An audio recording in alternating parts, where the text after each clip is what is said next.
Fantastic. Okay. Fucking ready. Yeah, I'm good. Hey. All right. How's it going, everybody? Welcome, everyone, to the AFK podcast. I am your host, Afro Black, coming at y'all with yet another episode with my co-host, as per usual, the boy, Mr. Markov's Portrait. Say hello to the people. Hi, how are ya? Fantastic. I love it. All right. We got a slew of articles for y'all tonight. Some that are gonna last about 5 seconds to talk about. Some probably are gonna trigger a rant from your boy over here, Mr. Markov. So, we'll have to see how the night goes. I figured we can just start with the shorter ones because short to longest. It's how it works. Why don't we go ahead and start with Google Stadia? For people that haven't noted or haven't heard, because maybe one person in your local area has a Stadia, maybe.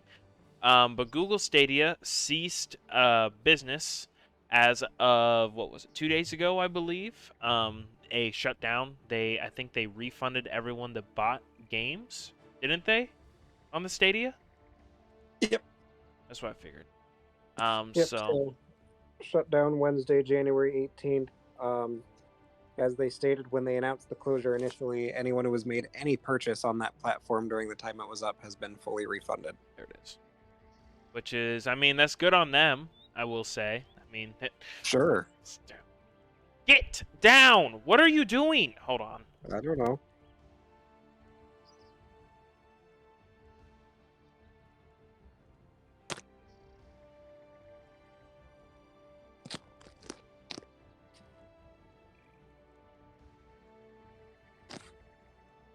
Damn cat. Anyways, go on.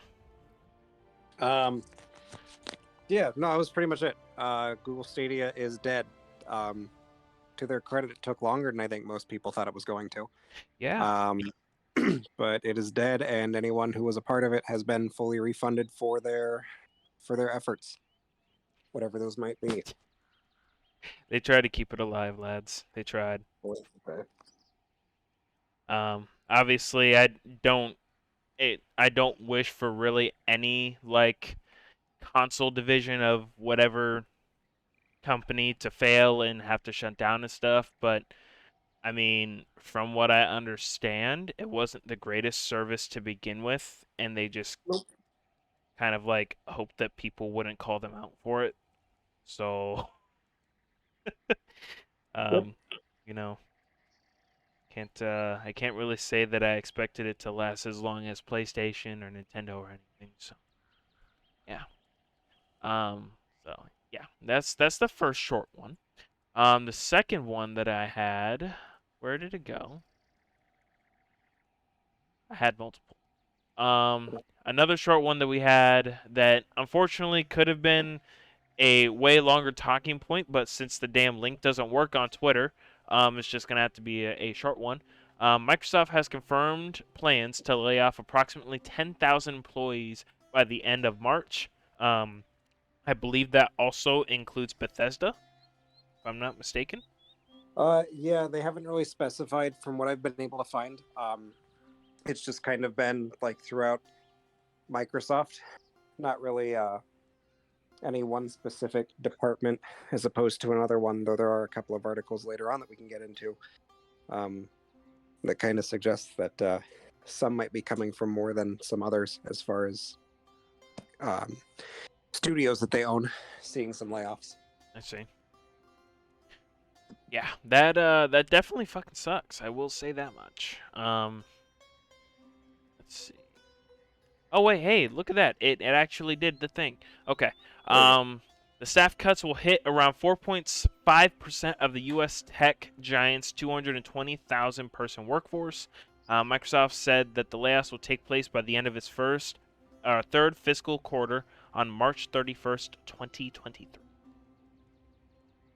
Let's see here. Alongside the job cuts, Microsoft said it will also make changes to its hardware portfolio and lease consolidation to create higher density across its workspaces.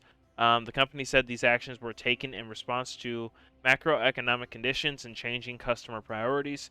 Microsoft didn't immediately identify which areas of the business will be impacted by today's announcements, although it was reported on Tuesday that the company intended to cut jobs in a number of engineering divisions. VGC had contacted Xbox to see if the gaming division will be impacted by today's announcements. I'm assuming they never got a response or something.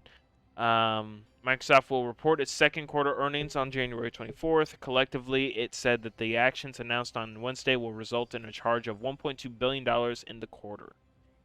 Let's see here. The news comes against the backdrop of Microsoft's obviously their approval to get the acquisition of Activision Blizzard, which it hopes to complete by the end of its current fiscal year in June. Should it go through, the deal would be by far the biggest in the company's history, as we all know, because apparently $68 billion can just be like tossed at people. Like it's chump change. I wish I had that kind of chump change. Don't you just have that laying around? That would be cool if I had that No. lying around. I'm not cool enough like that, bro. Rip. Let's Just gotta start selling out. True. I'll get on that. Let's see. So yeah, that definitely sucks for quite a few people. But hopefully, I'm assuming that Microsoft actually hires competent people, unlike other businesses. So, or like unlike other tech-focused companies. So I'm sure that they'll be able to find another job pretty quickly. That's what I'm hoping. That's what I'm hoping. Gotta have some optimism. Yeah. Sure. This fucking guy. Yeah. Speaking of optimism, why don't you tell us about this rumor floating around between Xbox and Platinum, Carter, and Scalebound? Oh yeah. Let me bring that little bad boy up. Still at the bottom of our fucking queue here. Or list, as it's called anywhere other than the UK. Doop doopity doo. Where the fuck's it at? There it is. Jesus. There was so much juice this week. Let's see. Scalebound, the canceled Xbox project from Platinum Games, may be revived as Platinum is rumored to be starting early discussions to bring it back. For those who are not in the know, Scalebound was meant to be the Xbox One selling point. That was the game for that console last generation. And it was shelved because Platinum was concerned that they could not meet the expectations that they themselves had set both outside of the company and even within the company. They did not have enough faith in themselves to make the game that they wanted to make, so they had stopped making it. Lit. However, there are some rumors recently being kicked around from reliable sources that have leaked things accurately in the past, that there are currently very early discussion stages to bring it back for modern platforms. Huh. Listen, I want Scalebound back, damn it. And update the damn graphics, too. I don't want that shit looking like potatoes. I don't think they would fucking roll out the 2014 build if they were to bring it back, if the concern was it's not going to meet fan expectation. That would be hilarious if they did, though.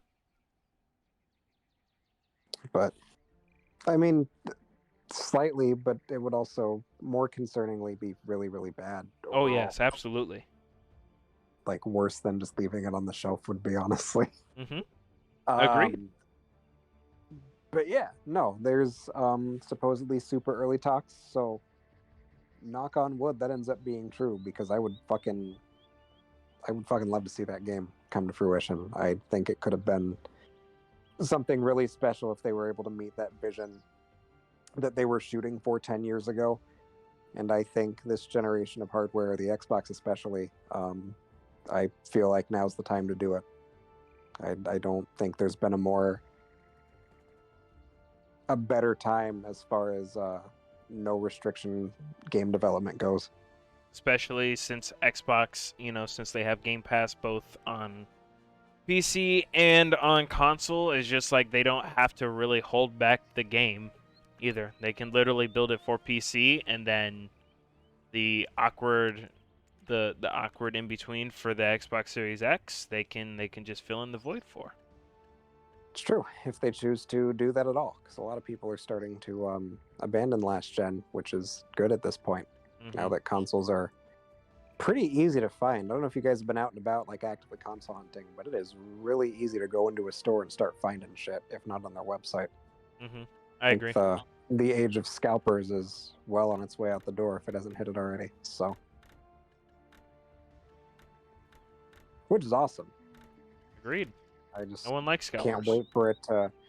No, but I can't wait for this to finally be the year that it's worth buying a console for some games. Because the first couple years I've had both of my consoles, you know, people are like, "Oh, what do you play on it?" And the answers I give them aren't really anything that they can't get on PS4 or Xbox One. So I look kind of dumb, but that seems to be coming to a close with a lot of shit coming out this year and next year. So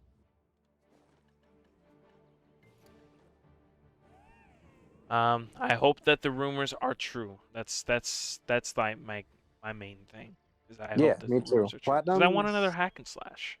getting rid of Babylon's Fall. I think Platinum's had a pretty strong last few years. It's really cool to see. I know people were kind of torn on Bayonetta 3, like with the story and everything. They're kind of torn with that new spin-off that got announced at the Game Awards last month. They've been killing it outside of, you know, the fan backlash and then fucking Babylon's Fall. I mean, Nier Automata has been getting a lot of new wind now that got a Switch port last year. Nier Replicant, which I believe they also had a hand in. Like, I don't know, dudes are putting out more quality than they have before. So, Which it's we really all love and exciting to see. enjoy. It's good. When they want to, they'll make a fucking kick-ass game. I would like to see them do an Astral Chain sequel, but maybe not on the Switch, given how well Bayonetta 3 seems to run, which was the only complaint I really had looking at the game. Yeah. They definitely set their bar high when they created Nier Automata. I will say that much. Which kind of like screwed them over for Babylon in a way. So, but Well, that's also their own fault. So. Not every company needs a live service. I would argue most companies don't need to make a live service game. Absolutely do not. I hope Just make a quality co-op game. I hope that dies off this year. Which, hey, that's a pretty good segue into an article I posted an hour ago. All right. Square has announced that Marvel's The Avengers live-action service game is being discontinued. Honestly, it survived a lot longer than I thought it would. Kind of like the Stadia. A lot longer than most people thought it would. Like it made it how long? A year? No, it was like 3 years. Really? The beta, I remember playing the beta. It was the same week the derecho came through in 2020. Yeah, it has been out for 3 years. Jeez. That's crazy. Let me see. Specifically speaking, according to a blog titled Final Update on the Future of Marvel's Avengers, support will discontinue on September 30th, after which digital purchases will no longer be available, meaning it's going to be delisted. All solo content will continue to be available after support ends, and multiplayer will also remain available. Crystal Dynamics does not plan to release any new stories, features, or heroes, making Update 2.7, which recently came out, adding the Winter Soldier and the Cloning Lab Omega level threat, the final content release for Avengers. Spider-Man will remain a PlayStation exclusive character because of this halt in development.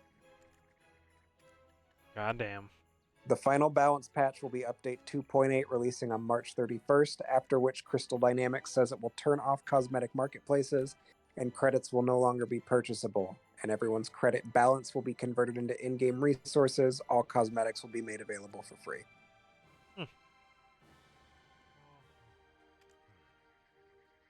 Well, I mean, at least they aren't shutting off the servers.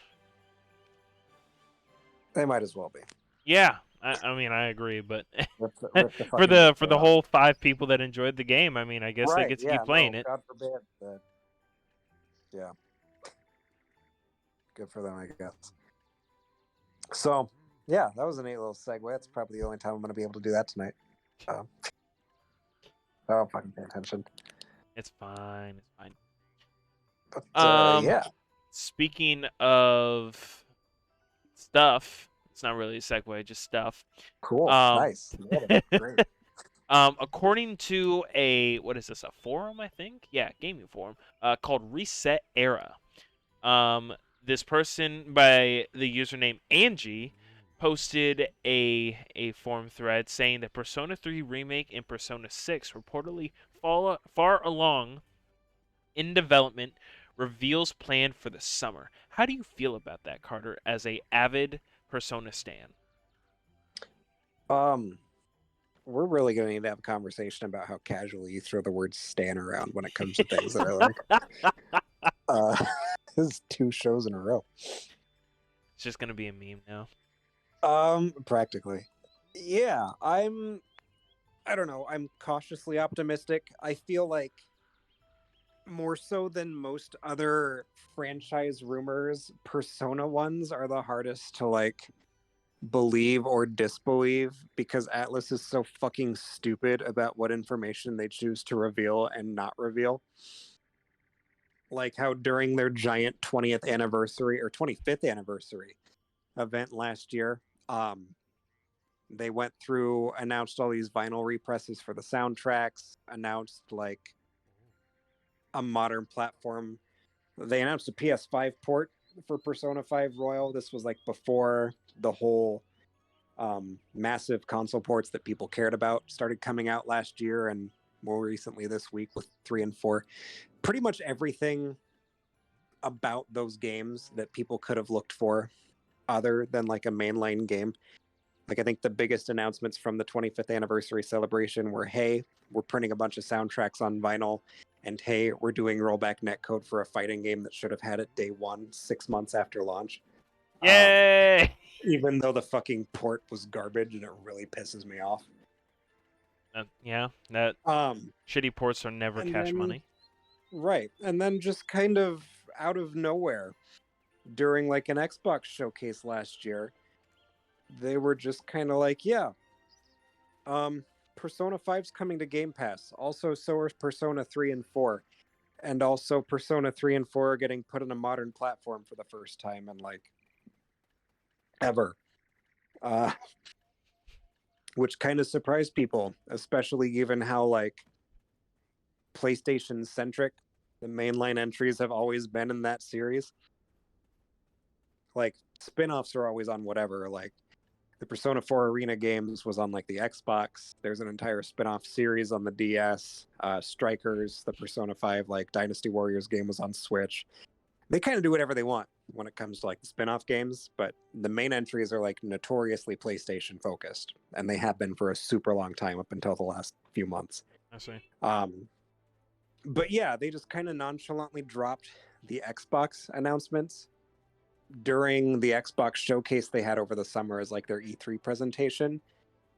And then if I'm remembering right, like the announcement that they were coming to Switch was just haphazardly dropped as like a 30-second teaser during a Nintendo Direct last year. And then the fact that they were going to put 3 and 4 on PlayStation 4, which again was the console that these games started on, was PlayStation updating, or no, it was Atlas updating their cover photo on Facebook, confirming that they were also coming to PlayStation consoles. So like it was like the worst fucking way that they could have rolled out those announcements. And like I get it. I'm sure Xbox had some kind of pull in saying, "Hey, we're getting these before the other two did," because they are notably day 1 Game Pass titles. Persona 3 and Persona 4 came out on modern platforms yesterday as of the recording of this, and they are day 1 Game Pass exclusives. Goddamn. Sony, who again, Persona 3 and Persona 4 were day 1 PS2 console exclusives. Persona 3 Portable was a PSP exclusive, which is the version that's getting ported to consoles for Persona 3. Persona 4 Golden, which is the version of Persona 4 that everyone's getting, was a PS Vita exclusive. Neither of these games are on the PlayStation Game Pass. They are both $20 a pop. I mean, is I fine. guess that's better than 60. That's true, which was something that they got a lot of pushback on from an article I was reading this week. Apparently, people really wanted them to go, no, fuck it. People want these games, make them pay for it. And they fought tooth and nail to make it 20, which is insane to me because they're fucking. Persona 4 is a 15-year-old game. It came out in 2008. I don't care how new the Holy Vita port shit! is. Persona 4 is a 15-year-old video game. My God, It was like that's a bit old. the last. People tout that as like the last major PlayStation 2 release. Huh. That's crazy, actually. I thought it was like a lot newer than that. Yeah, no. The Vita port, Persona 4 Golden, which is like the enhanced version, like the Persona 5 Royal for Persona 4, that came out with the Vita in 2012, 2013. Mm. So, I mean, it's still a decade old, but it's slightly more recent. What? Yeah. Oh no, you're good. Sorry. Continue. But all that to say, to circle back to my original point, it's really hard to say whether or not Atlas does plan on doing anything. The Persona 3 remake is kind of one of those deals where, I don't know, it's kind of like the gaming equivalent or the JRPG equivalent to people saying that Tobey Maguire and Andrew Garfield were going to show up in No Way Home, which is pretty much everybody in the industry but the people working on it going, yeah, it's confirmed. Because that's been rumored for a very long time, like almost as long as Persona 5 has been out, that they're remaking that in the modern Persona engine, which I think would be super beneficial because there's a lot of things about Persona 3 in particular that have not aged well in either version of that game. Persona 3, the version that came out on PS2, you had no control over any of your party members, so you were just controlling yourself and everything else was RNG. Which is not good in a game where there are 4 party members in a battle and you can't control 75% of them. Yeah, no, that sounds hella frustrating, actually. Which, from my understanding, is why they brought over Persona 3 Portable to modern platforms as opposed to like the original console release. But in doing that, the PSP version is very limited visually. It looks a lot more like a traditional visual novel, just because of the hardware limitations of the PSP. So you get like 6 of one, half a dozen of the other. Like there's things missing from either version of those games that haven't really been condensed down into like a singular experience. Another fan favorite thing that people really like about Persona 3 Portable is the fact that it is notably the only game that you can play as like a female protagonist. That you get the choice to even pick between the 2 genders. And they do have varying, like they have their own stories. They've got their own like social links and story arcs with characters, different romance options. Like it's not just a, hey, you're a girl instead of a boy, nothing else has changed. Like there are core differences to the gender that you pick in the game. But there hasn't really been a version to like, I don't know, give like the full story or full version of the game, because the PS2 version has an epilogue that wasn't in the PSP version either. So it's like you can go back and forth on the differences between the two, and they're completely different games, despite the fact that they're the same story. But yeah, that would, I don't know. I'm hoping they do that. It would be really cool. Given how long they usually take between the main entry games, at least between 4 and 5, I don't know that I am as ready to accept the fact that they would be announcing Persona 6. They seem to be really regretful of how early they had announced Persona 5, which was about a year or two after 4 came out, again being in 2008. Persona 5 came out in 2017.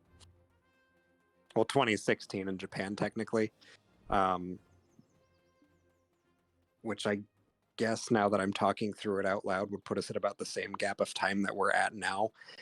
But I don't, with how many times they delayed it after they revealed it, I don't feel like they would just be as forthcoming with 6 until they are truly at a point that That they're they feel ready to go, confident, hey, actually. we're going to do this.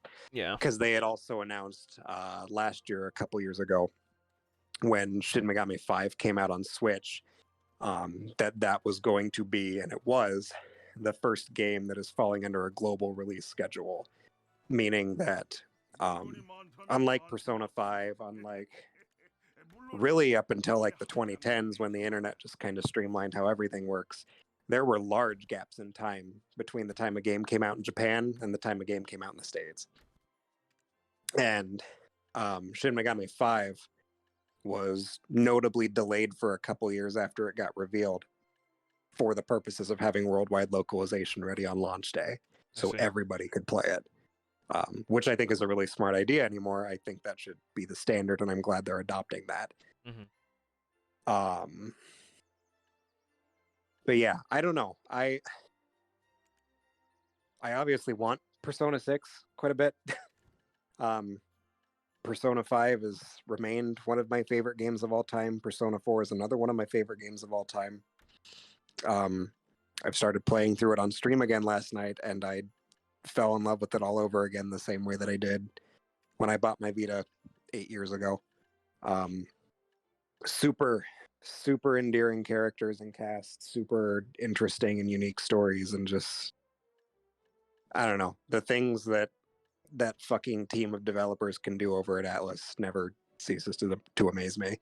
It's just fucking endless creativity. Yeah, I don't know. We'll see. Okay. All right. Well, I think, let's see. I think I had Persona 4 Golden on my Vita for a little bit, but I never even came close to finishing it. I think I got maybe an hour or two into it. And oh my god, you then, didn't even start it. yeah, no. I also had,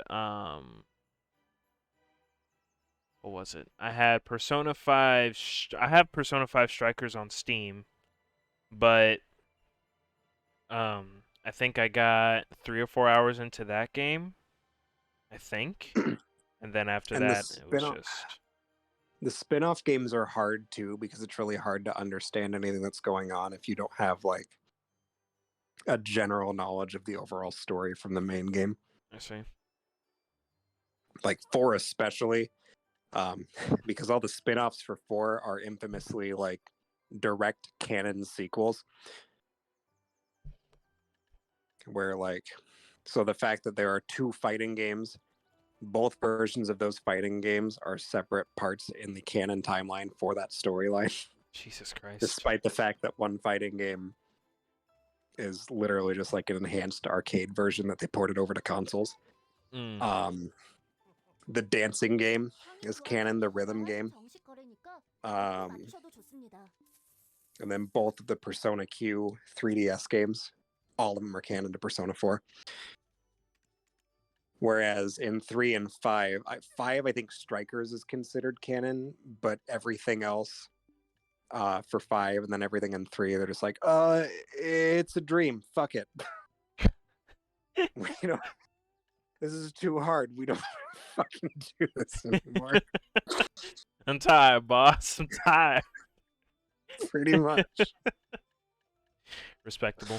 They're just like, I'm done with this shit. Well, I don't want to deal with it anymore. True that. But wow. I'm glad that you're... yeah, I don't know. Atlas is like consistently weird to pin down with how they decide to announce shit. So I could see it going either way. I genuinely don't think I would be surprised regardless of the outcome. I personally, deep down, I don't think Persona 6 is getting an announcement this year. I still think we're another 2 or 3 years off. Goddamn. All right. Well, we'll take it as that. I would be okay with one being announced. I would also be okay with one not being announced. So that is where I am at. Said like someone who stopped 2 hours into Persona 4. True. I don't give a fuck. Fuck it. Let's see what else we got on here. One that I'm actually kind of laughing at a little bit. Game Rant published an article on. It only says 9 hours ago. When did you put the Halo one in here, Carter? Today. Was it today? Okay. That's today. So published 9 hours ago, allegedly. 343 is reportedly done leading development on new Halo games. 343 Industries is reportedly being removed from active development on the Halo franchise as part of the ongoing layoffs across Microsoft. Halo Infinite, despite initial success, has not seen the long-term support from Halo fans that Xbox Game Studios was hoping for because the game is shit. Not only did live service support at launch feel thin and aggressively monetized, true, but updates to Halo Infinite since haven't been proven a compelling reason to give it a new try. Quite true. Now perhaps 343 Industries won't be getting another opportunity. Let's see here. To say they failed would be an exaggeration. What 343 has had issue with is living up to the expectations set by Bungie and Halo franchise itself. No. What they failed to realize was that people expect a complete fucking game when the past implementations of the fucking franchise were complete day one. That's what people had a problem with. The gameplay was fantastic. Yeah, it was.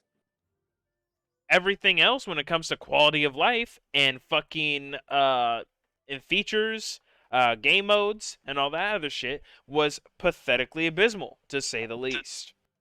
True. 343 Industries was formed in 2007 after the announcement the Halo developer Bungie would be splitting from Microsoft. In 2012, 343 released Halo 4, Halo 5 followed in 2015, and then Halo Infinite, so on and so forth. Oh, and they also had 6 years to actually get the game right, too. We won't forget that. Well, they were granted that last one after people screamed about how bad it was going to ship on fucking Xbox launch year. Yeah. I Imagine think how that, bad it would have been if they had actually launched it on release year. I would say to start, it was Microsoft pushing to have a Halo ready for launch for Series X, and then from there it was entirely in 343's court. Let's see. I hate multitasking. Terrible at it. Okay. It's so bad. Okay. All these games were criticized as not capturing the excellence of Bungie's work, but none were outright seen as poor work. Halo 4 tried to innovate on an already stable system. I honestly don't think overall it was too bad. It was just a weird leveling system. The specialist system was kind of weird. Like, it's a different story if they had just said, oh, every like 10 or so levels, you're going to unlock a new suit of armor, which, yes, they did that. But on top of that, they said, oh, but they give you really weird and niche bonuses. Okay, I guess. Halo 5 has, I will give it this, the gameplay was pretty good. The maps were pretty solid. And for some reason, or they have completely beaten out Call of Duty as having the best competitive / ranked system between the two franchises in the last, like, probably since Black Ops 2, so 2012. Oh, damn. Yeah, no. Like, Call of Duty's rank system is fucking terrible. It is, but I mean, Black Ops 2 is high praise. Yes, no, I'm saying since Black Ops 2. Right. Black Ops 2 beats Halo 5 by a large margin. But yeah. Let's see here. When it comes to Halo, however, just good enough isn't enough. It seems a report from historically reliable Halo leaker Bathrobe Spartans claims that Microsoft's recent mass layoffs are part of a major shift at 343 Industries. 343 no longer seeing single-player content as financially viable. Incorrect. And already shopping multiplayer content efforts to partner studios will no longer serve as the primary developer for Halo. Instead, 343 will serve as an overseer for the franchise. That's worse. Yeah. Now you're making them the judge of what makes a good Halo game? Yeah. What? Yeah. Oh my god. You're not a very good player, but as a really bad player, you might be a really good coach. Yeah, I mean, it works for the NFL. Oh my god. Okay. Let's see here. With other projects being handed off to third-party partners to create. let's see here. Bathrobe Spartan says that between layoffs, not renewing external contracts, and shifting developers to other parts of Microsoft, 343 is losing around a third of its staff. Ooh. Oh, that's bad. That's real bad. Surprised that's all Um, they're losing. yeah. I mean, yeah, that's fair. The financial needs of the studio are taking priority, while its efforts to expand Halo's narrative through internal development are being wound down. As for what this means for Halo Infinite, Bathrobe says no plans have changed for continued live service support for the game. They kind of need to. Season 2 and future content for Infinite will continue to be worked on by partners including Skybox Labs, Sparasoft, and certain Affinity. Haven't heard of God, I literally any of these. forgot they're only on season 2. That game's been out since last November. Jesus Christ. It's been out for Oh, almost 2 years, hasn't it? pull the fucking plug. It was like November of 21 Yeah. So they're because I got going my on past Xbox a in year at this point. February. Yeah. That's crazy. God damn it. Oh boy. Oh my That's God. terrible. Oh my god. That's just terrible. That just hit me. It just registered with me how long they have been in season 2. Yeah. Let's see here. It's repeated that continued support for Halo Infinite and the Master Chief Collection are two areas Microsoft and 343 are happy to continue. Let's see here. The Halo franchise's future is much less clear. In theory, these changes will allow for the Halo franchise to experiment with more numerous smaller scale projects of different genres. It may not just be a shooter franchise going forward. However, this depends on which partners are interested in Halo and what their capabilities are. It's all up in the air. Terrible situation for 343's team to be in. A decision reportedly made due to finances and seemingly the end of the studio's single player Halo efforts. I would say if it was up to me, I would say that 343 just kind of shit the bed on them front running for Halo, which Microsoft technically got right. However, I would not put them as the fucking criteria or the judge or the supervisor that says what is good and what isn't good for a Halo franchise. I would say they should be a secondary dev to help work on some other shit on the Halo franchise. Or just move them back to Halo Wars, because they made a good Halo Wars game. They made the first one, which was really fucking solid. I think they helped make it. So I think they had some hands on that. yeah, because I think it was them, and I think the same people that make Total War. I want to say. Probably. I think. Don't quote me on that. But Okay. yeah, no.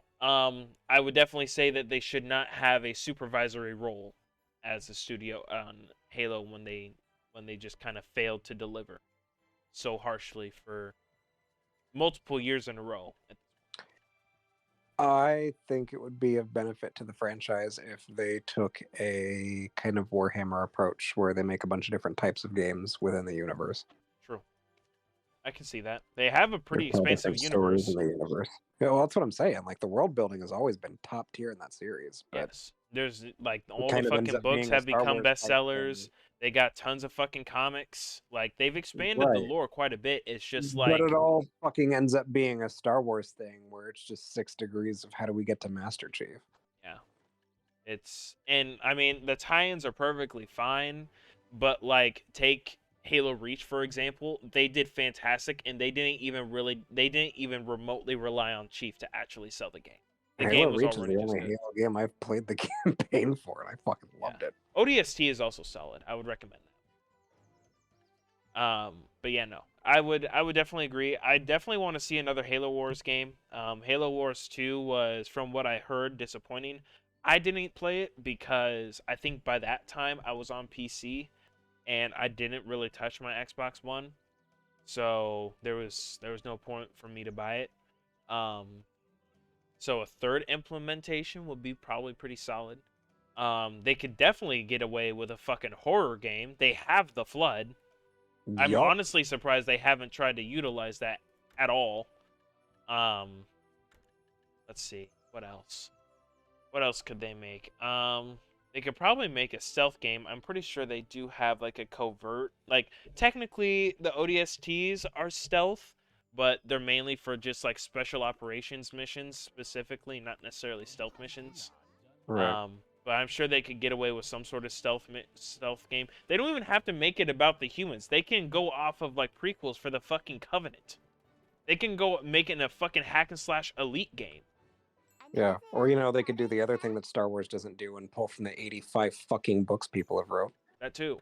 Just like the possibilities are not necessarily endless, but they have a lot of options. They don't have to stick to FPSs. Or if they want to make an FPS, they don't have to circle it around the Master Chief. Correct. Which they've proven more than once. Just like guys, just think with your brain. What are you doing? I can't wait for fucking Star Wars Episode 10 to be, hey, we need to fucking find a Sith necromancer to restore Luke Skywalker so we can pump out 2 more garbage sequels. I didn't watch. But they wouldn't even do that because Sith necromancy would imply that they've read the books and care about them enough to make a movie. So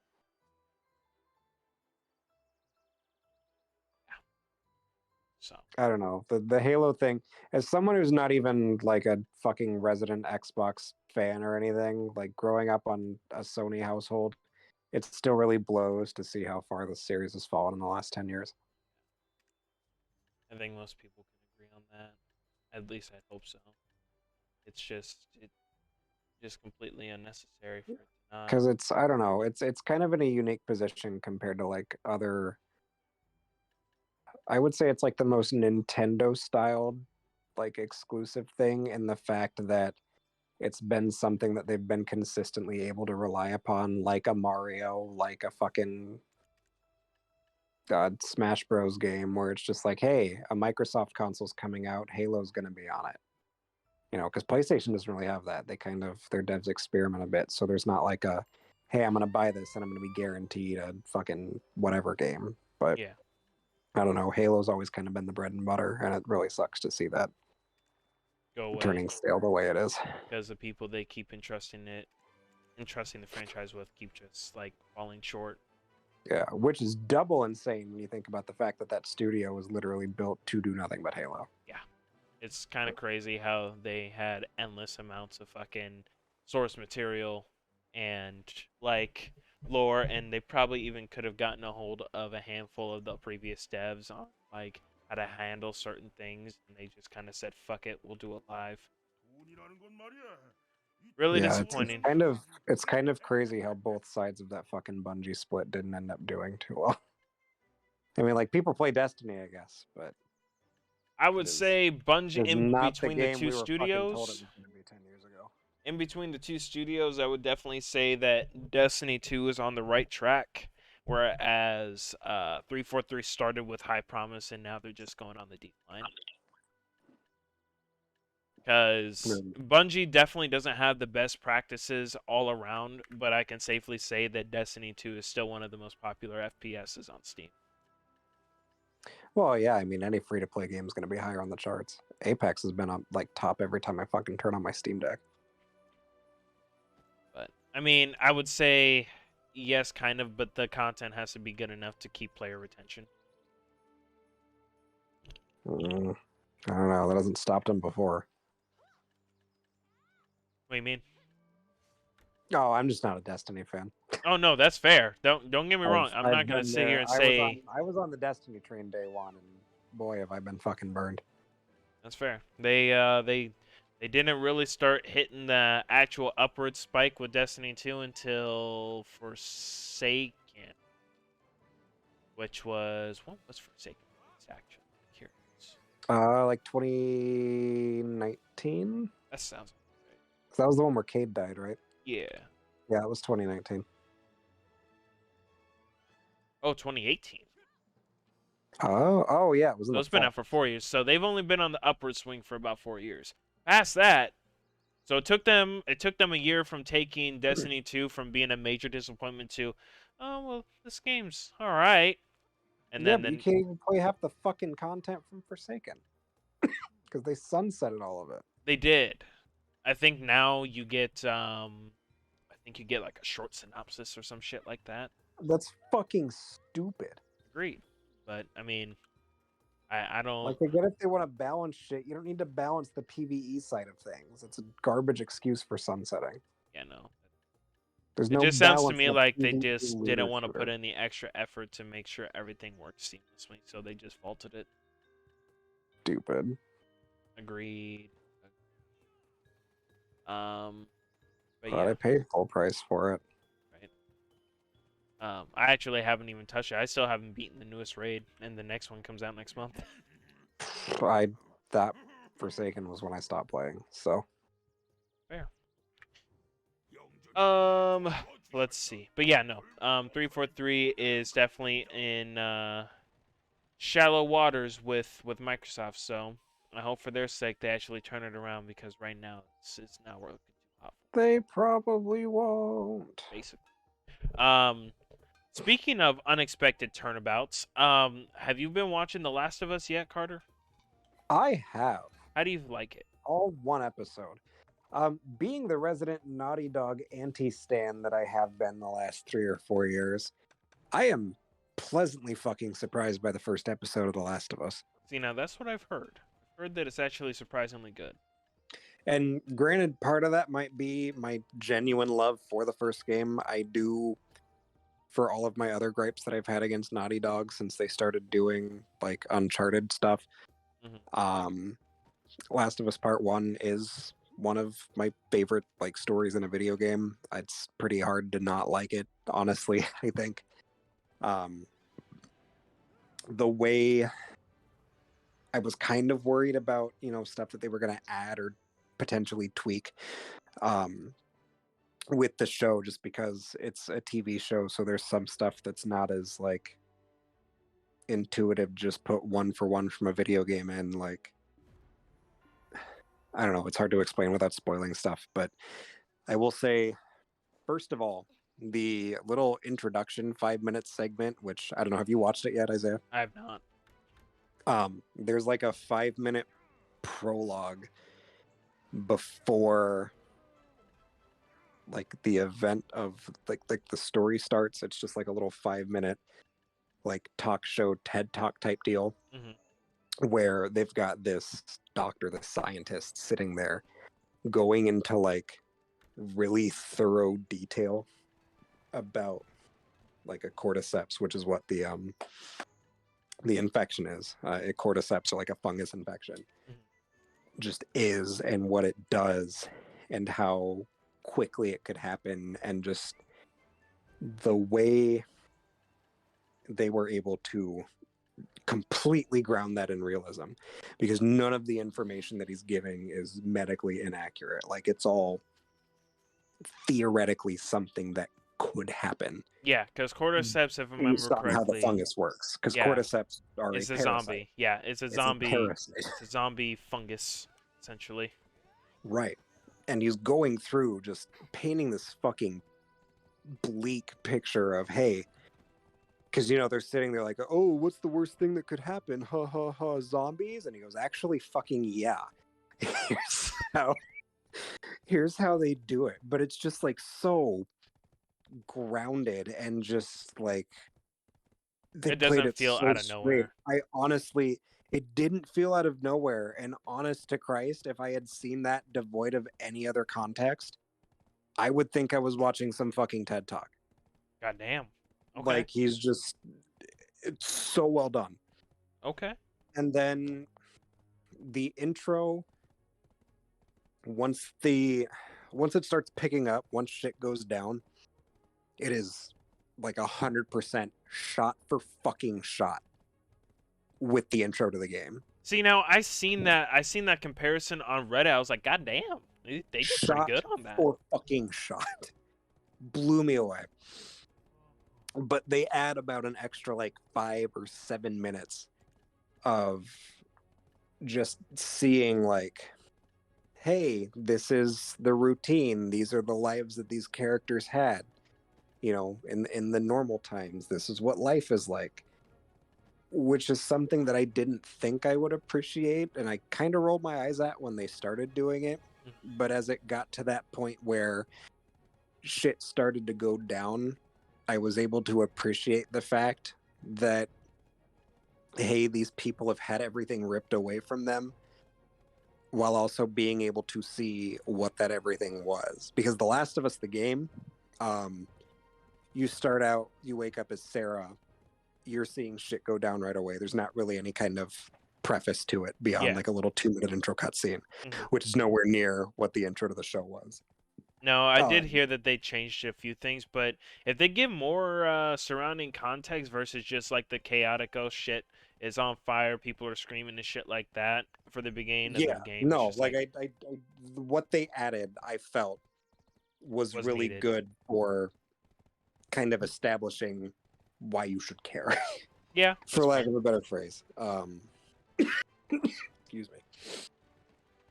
But yeah, and then like I said, rest of the intro is shot for shot, which if you know anything about the intro to that game, it is just as rough to get through watching that show as it is playing the game for the first time. Oh, I won't spoil it if you don't know what that means, but if you know what that means, you know. Uh, I would have to. I would have to hit me, watch hit me something. just as hard when I played through it the first time in 2013. So that was Is was that fun a to read. good or bad thing? It was, I mean, Like as good far as for storytelling like goes, storytelling and shit, and bad for the soul kind of thing. the only other thing I can think of that has made me care about a character that has had that arc in a 5-minute time frame would be the intro to Up. God damn. Okay. Yeah, they're both just as fun. Not really. um, yeah, it's great. The casting, I don't tend to gush about the casting too much, but like Pedro Pascal absolutely fucking nails it as Joel. Um, he continues to prove that he is just great at playing every dad character in media and should continue to do so. Uh, Okay.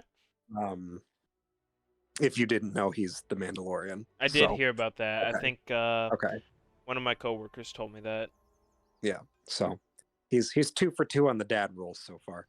Uh, but he's great. The girl they got to play Sarah is great. The gal that's playing Ellie, I honest to God would not be surprised if they based making a show around finding someone that looks and acts and sounds exactly like Ellie does in the game. Like it is Which is unfucking, good. it is uncanny how much she resembles Ellie. Yeah, I did see She like a is few so clips of it, good. and I was like, God damn, she really does. She nails it. Everybody knocks it out of the park. I like the main cast is fantastic. We love to hear it. I want to hear more W's about video game adaptations. Damn it. So it's great. Not that there's, and don't get me wrong, I don't subscribe to the idea going around on social media that, oh, Last of Us is the first good video game adaptation, because it's fucking not. The Sonic movies have been really solid and well received. Yeah. We've got like Cyberpunk Edge Runners. We've got Arcane is a pretty big Arcane. one. Thank you. Was the other one I was trying to think of. It's a pretty There's, big one, actually. I don't know. It's yeah. I would say we're past the point of mediocre video game adaptations. I think that's pretty safely put I behind think us. I think film producers are starting to slowly realize that people aren't exactly going to show up and support something that doesn't at least somewhat resemble their source material. No, however, I do think that this is going to be the one. If the rest of the show is able to keep up with the quality like the first episode has, I think this is going to be a turning point for a lot of people taking it seriously as a form of storytelling, which is phenomenal. Like, I've already seen people on social media that I know are notorious for not playing video games and have made fun of me for playing video games my whole life, like friends and family, talking about this show, talking about how cool they thought it was. Okay. Which, if we're getting to a point that we're converting people away from that, from a fucking video game adaptation, fuck yeah. I like to Fuck hear yeah. it. All for Keep it. on keeping on. Yeah, I'm really excited to see how it goes. I like to hear it. So yeah, I'll definitely probably take a look at that. I'll probably watch it during lunch or some shit tomorrow. in all honesty. The other thing that I really like is they are doing the Game of Thrones approach when it comes to like episode length. It's not, hey, we need to get it all done in an hour. I think the first episode's like an hour 40 minutes or something. So Okay. like they're telling the story they need to tell, which is also awesome.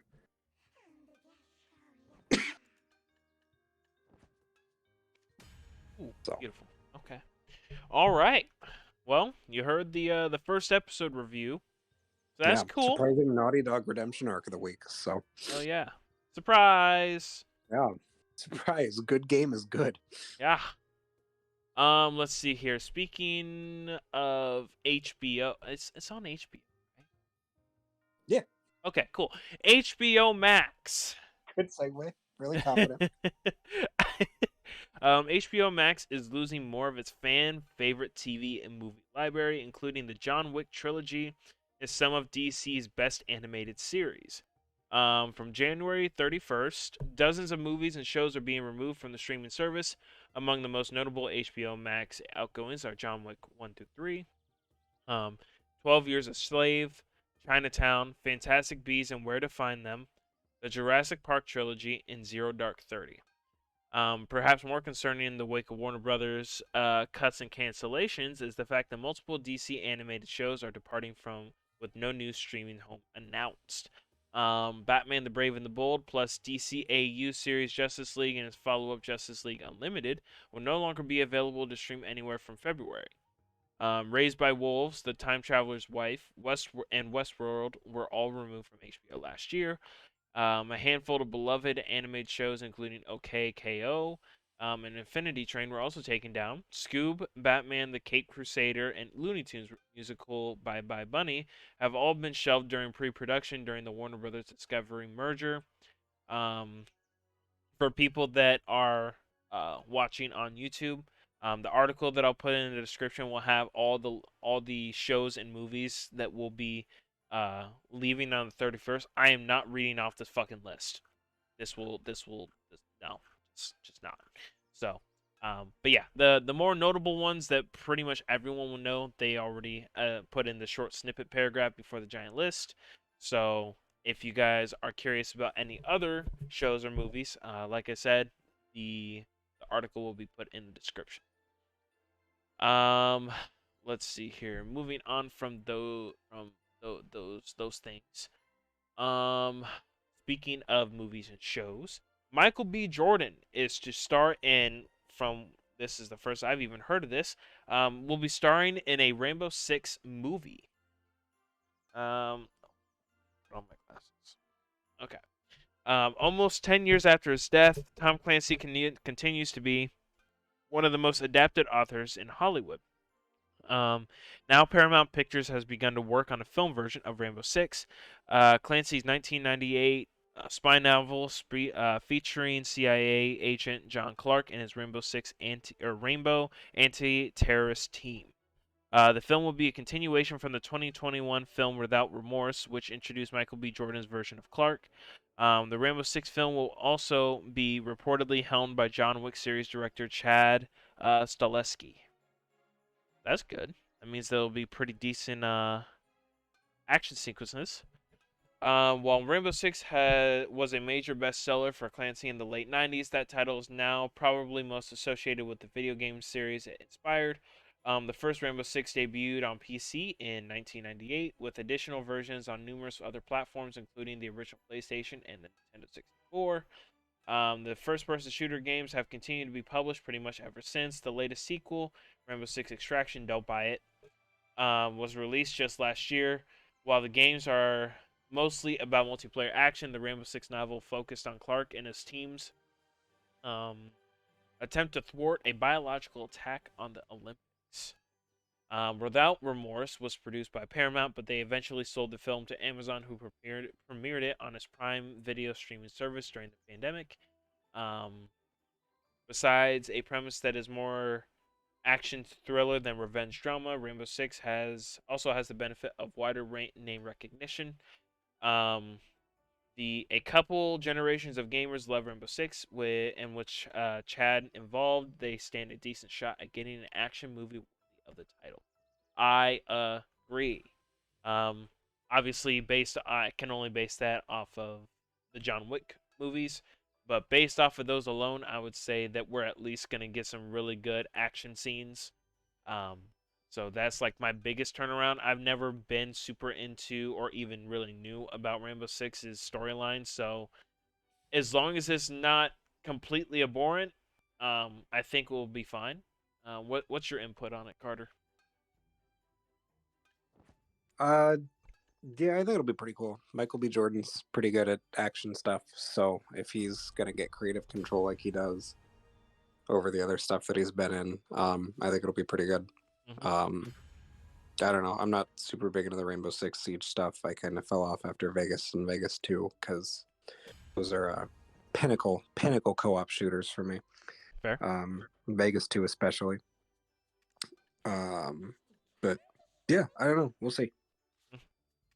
Okay. Let's see here. Moving on to speaking of Ubisoft, actually. And it looks like also the last article of the night will be about Ubisoft. And let's see here. Ubisoft Paris employees are going on strike to protest CEO's catastrophic comments. Why don't you tell us about that, Carter? Because I honestly don't know much about it. Yeah, so kind of a semi follow up to what we talked about last week with the whole Ubisoft shareholders meeting. Basically telling everyone they were in panic mode. There was a point in the public letter that the CEO of Ubisoft came out that basically said, "Hey, developers, we realize that we're the ones fucking up, but the ball's in your court to try and fix this." And they surprisingly did not care for that comment too much. Which kind of, among other things, I'm sure, pushed them to do a strike. So, let me see. Ubisoft is facing even more headaches as the Solidaires Informatique Union, however, it's very French, I'm sorry, I butchered that, has called for a strike at Ubisoft Paris on January 27th, which is a week from this recording.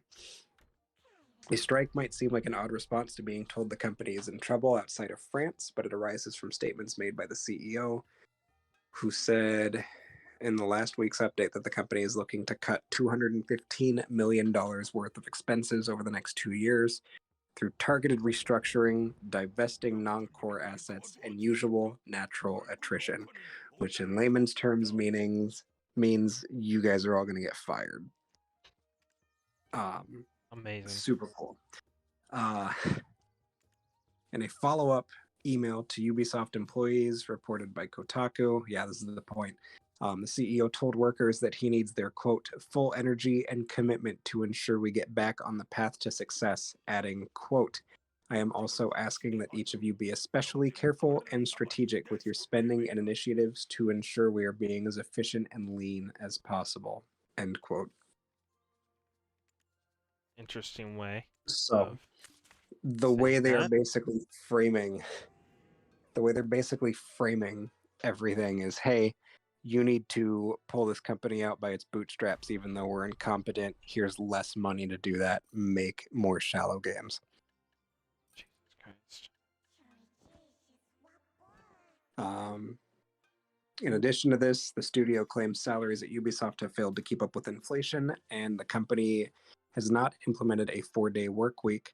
However, they did experiment with a 36-hour work week last year, but declined to carry on with it. And there are no protections in place for exhausted dev teams after their projects are completed. The union is making 4 demands. Number 1, an immediate 10% increase for all salaries, regardless of annual increases, to compensate for inflation. With the hundreds of millions of euros obtained from a Tencent acquisition, there is money in the coffers of the employers. Whatever that means. I'm not sure what coffers means. I'm sorry. I'm not a big union guy, so I don't know what that means. they want more money, which is fair. Inflation blows. Yep. Command number 2, the improvement of working conditions, primarily with the implementation of a 4-day work week. being that they work long 10, 12-hour days at the minimum, I don't think a 4-day work week is out of the question. That's fair. Okay, I agree. Number 3, transparency on the evolution of the workforce, both locally and globally. I would say with the amount of gaming news we've gotten by way of leaks versus companies being transparent in the last 5 years, that's a pretty big one. Yeah. And then finally, number 4, a strong commitment against disguised dismissals and condemnation of abusive managerial policies that push employees to resign, which in layman's terms, don't lie about the reason you are firing your employees. Yeah, that should be a given, but I see that people are still having a tough time processing that whole idea. Yeah. As long as you're upfront and honest, your employees probably won't just try and turn on you at the fucking. Yeah, it's a crazy concept how easy it is to win loyalty. Shit's crazy. The union has further stated, quote, and because Mr. CEO, I can't pronounce his last name, I'm sorry, and his clique only understand the relationship of power, the union is calling on employees of Ubisoft Paris to go on strike Friday, 27th of January from 2 to 6 p.m. Currently, the call for a strike is limited to Ubisoft Paris rather than the company as a whole, because the company, the Solidaires Informatique, the company that is spearheading the French Revolution thing, it's a French trade union specifically with a chapter in Paris, so pretty much everything going on is entirely housed within the city. It's not the first time that this union chapter has taken action against Ubisoft. In 2021, the union filed legal action against Ubisoft over allegations of institutional sexual harassment, and then criticized their plans to move into NFTs as being useless, costly, and ecologically mortifying. Okay. And that is currently all we've got on the sure to be budding Ubisoft workers' strike scandal that will unfold within the next week. Isn't that gonna be spicy? Should be. I'm betting there will be some kind of follow-up on this on next week's AFK podcast. Of course, you already know. But yeah, well, I mean, if that's all the news that there is for now, I think that we'll go ahead and end things here. Let's see here. Obviously, the podcast will probably, unless you guys see either myself or Markov tweet out, the podcast will be at the same time and the same day as next week as it was today. So 7:30 Central Standard Time next Friday. Okay. The VODs should be uploaded either tomorrow or Sunday. Be sure to go and subscribe to our YouTube if you aren't already, and also tell your friends to at least check it out, see what they think, leave some constructive criticism. Go ahead and also join the Discord. That's how we communicate with you guys. That's how we communicate with the community.